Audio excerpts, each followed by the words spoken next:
It's a day after Prime Minister Dr. Manmohan Singh has launched a fresh bid for India to be included in the United Nations Security Council. India's neighbor China seems to have now softened its line on India's bid for the UNSC seat. India's Foreign Secretary Shiv Shankar Menon, in fact, who is accompanying the Prime Minister to the G8 summit in Italy, has said that India's neighbor China is in favor of India being included in the UNSC. Menon also said that China is favoring and in favor of UN being restructured.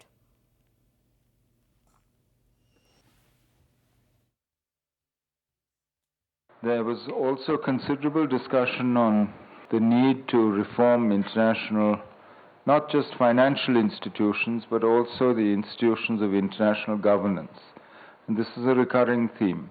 Prime Minister spoke of it, so did President Lula, so did all the other speakers, so did the Chinese representative. President Hu Jintao was represented by Taiping Kuo. It is good to know that China has come out and say that, they would like to support India, but they're also using the word restructuring.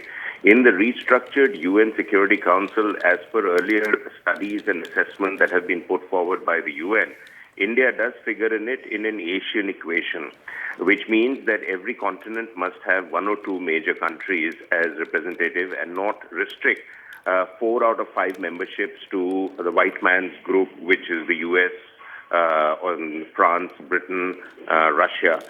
The other thing is that China also finds that right now it is hugely outnumbered in the current UN Security Council.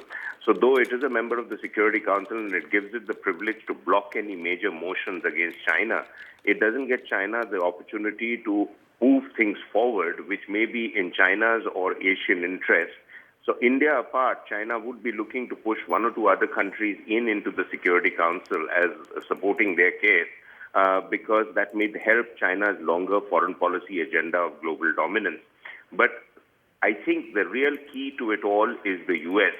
And since the US has not come out firmly in India's favor, South Bloc should not get complacent by saying that we have support of 3 countries, that's Britain, France, and Russia, and China is also falling in line.